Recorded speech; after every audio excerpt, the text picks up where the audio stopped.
Assalamualaikum warahmatullahi wabarakatuh. Selamat pagi anak-anak. Bagaimana kabarnya hari ini? Semoga kalian dalam keadaan sehat walafiat. Tetap semangat ya semuanya. Hari ini kita akan belajar IPS dengan materi peta. Tahukah kalian apakah yang dimaksud dengan peta?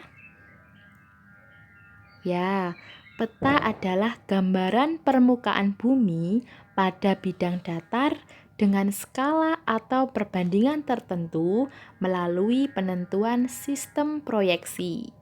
Dulu pasti ketika kalian masih di SD atau di MI sudah pernah membahas tentang peta, dan hari ini kita juga akan membahas peta dengan pemahaman yang lebih dalam. Apa saja sih manfaat penggunaan peta? Yang pertama, untuk menunjukkan posisi atau lokasi relatif di permukaan bumi. Yang kedua, menunjukkan gerakan, kecenderungan, perubahan, pola keruangan di muka bumi. Yang ketiga, menunjukkan arah, jarak, serta sebaran fenomena di muka bumi.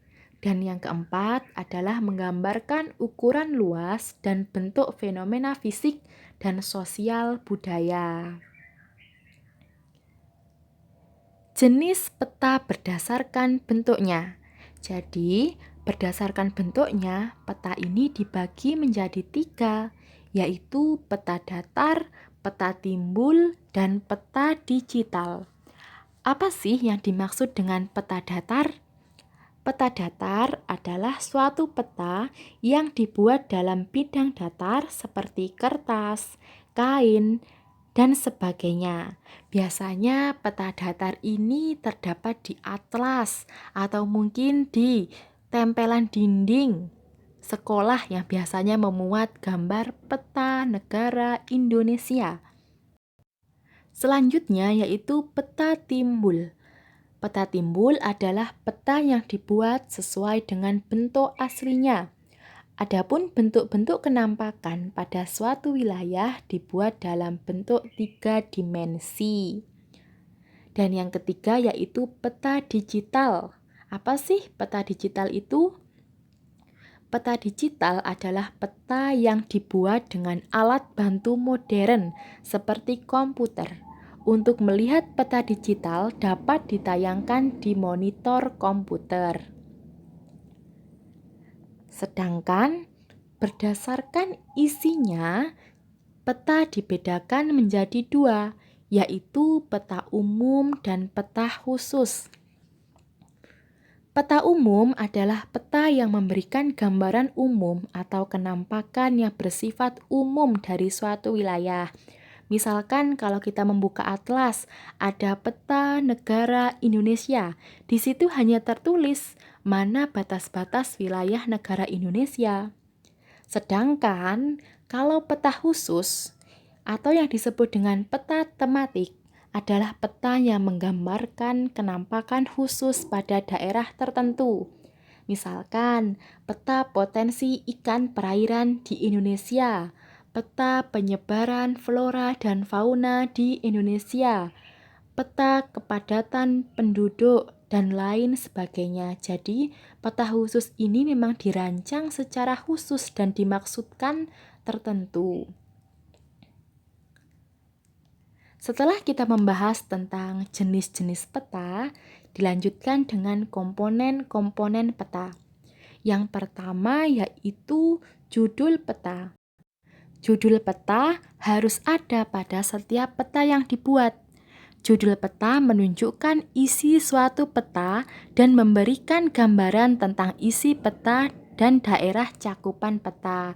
Misalkan di atlas tertulis peta negara Indonesia, peta penyebaran flora dan fauna di Indonesia. Nah, judul peta itu letaknya pasti di atas. Yang kedua yaitu skala peta. Skala peta menunjukkan perbandingan antara jarak di peta dengan jarak sebenarnya di lapangan. Skala peta dibagi menjadi dua, yaitu skala angka dan skala garis. Skala angka disebut juga dengan skala perbandingan. Skala angka adalah perbandingan jarak pada peta dengan keadaan sebenarnya yang dinyatakan dengan angka. Sedangkan skala garis atau skala grafis adalah skala peta yang berbentuk garis dengan ukuran tertentu yang menunjukkan perbandingan jarak pada peta dengan keadaan yang sebenarnya. Seperti apa sih skala angka dan skala garis itu? Nah, di sini Ustazah sudah menyediakan gambar yang dinamakan dengan skala angka. Di situ tertulis skala 1/400.000. Sedangkan yang dimaksud dengan skala garis, itu yang garis panjang seperti penggaris ya, itu yang dinamakan dengan skala garis. Komponen selanjutnya yaitu orientasi utara. Petunjuk arah merupakan salah satu komponen dalam peta yang dibutuhkan untuk mengetahui lokasi suatu objek dalam peta. Arah mata angin pada peta sering disebut juga orientasi. Jadi, pada peta biasanya juga ada atau tertuliskan arah mata angin. Coba kalian cek di atlas kalian masing-masing. Pasti di situ tertulis arah mata angin atau biasanya ditulis dengan simbol U atau arah utara. Selanjutnya yaitu garis koordinat. Apa sih yang dimaksud dengan garis koordinat? Garis koordinat merupakan garis khayal pada peta berupa koordinat peta dalam bentuk garis lintang dan garis bujur. Garis koordinat sangat penting pada peta karena menunjukkan lokasi atau peta dibanding lokasi lainnya di permukaan bumi, serta menggambarkan karakteristik suatu lokasi atau wilayah yang dipetakan. Jika kalian membuka atlas yang dinamakan dengan garis koordinat, biasanya yang berbentuk kotak-kotak, itu yang dinamakan garis lintang dan garis bujur. Adanya garis lintang dan garis bujur nantinya dia berfungsi untuk menentukan letak astronomis dari negara kita maupun wilayah lainnya. Selanjutnya yaitu simbol peta. Simbol peta merupakan tanda khusus pada peta yang mewakili objek yang dipetakan. Simbol peta bertujuan untuk memudahkan pengguna peta dalam membaca dan memahami isi peta. Simbol peta pun dibagi menjadi beberapa simbol, yang diantaranya adalah yang pertama simbol titik. Simbol titik dalam peta memiliki bentuk yang seragam atau beragam maksudnya. Simbol titik dapat berupa lingkaran, bujur sangkar, segitiga, dan lainnya. Misalnya, simbol titik ini menunjukkan ibu kota provinsi, ibu kota kabupaten, gunung, pelabuhan laut, dan lain sebagainya. Yang kedua yaitu simbol garis. Simbol garis yang digunakan dalam peta harus sesuai dengan kaidah perpetaan. Simbol garis dapat digambar dalam beragam bentuk dan ukuran ketebalan.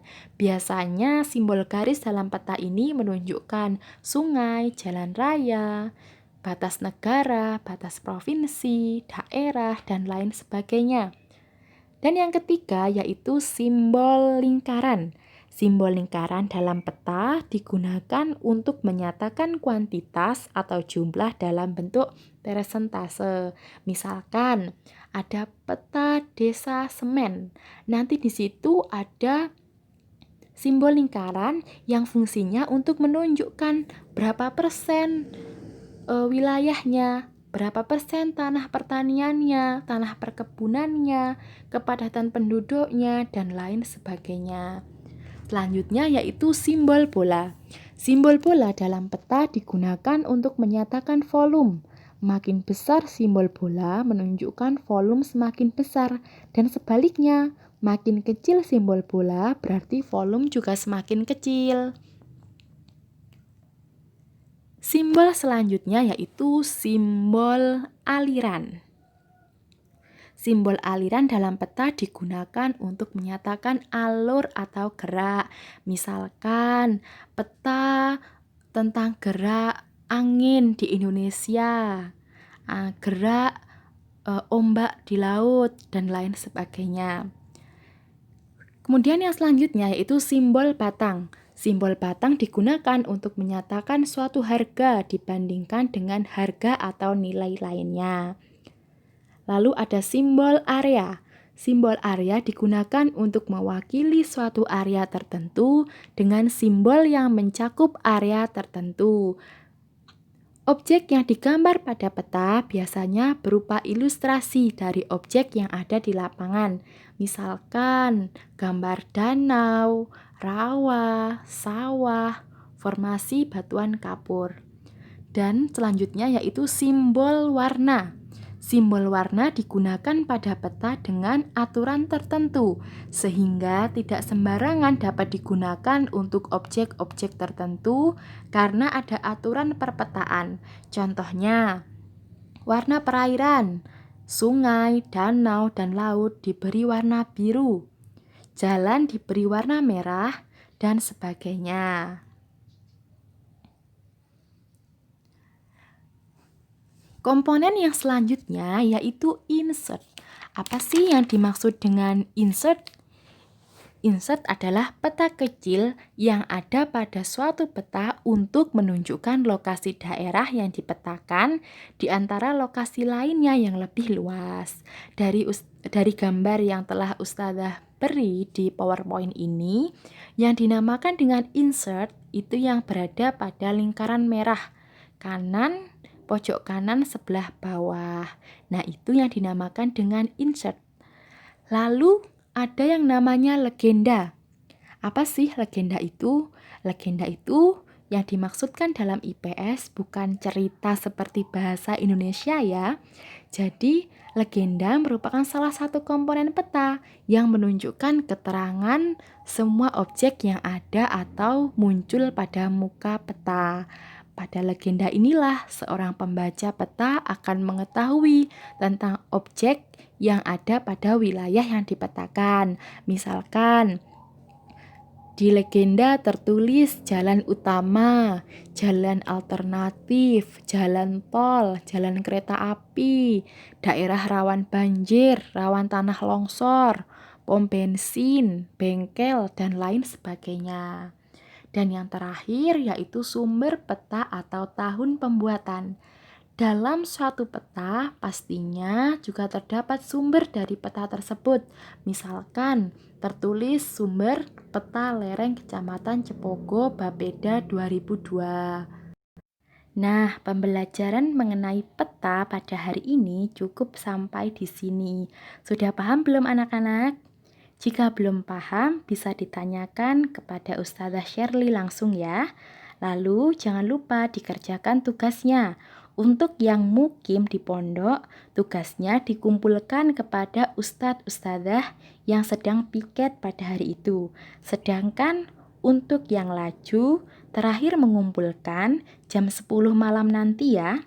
Tetap semangat dan jaga kesehatan. Wassalamualaikum warahmatullahi wabarakatuh.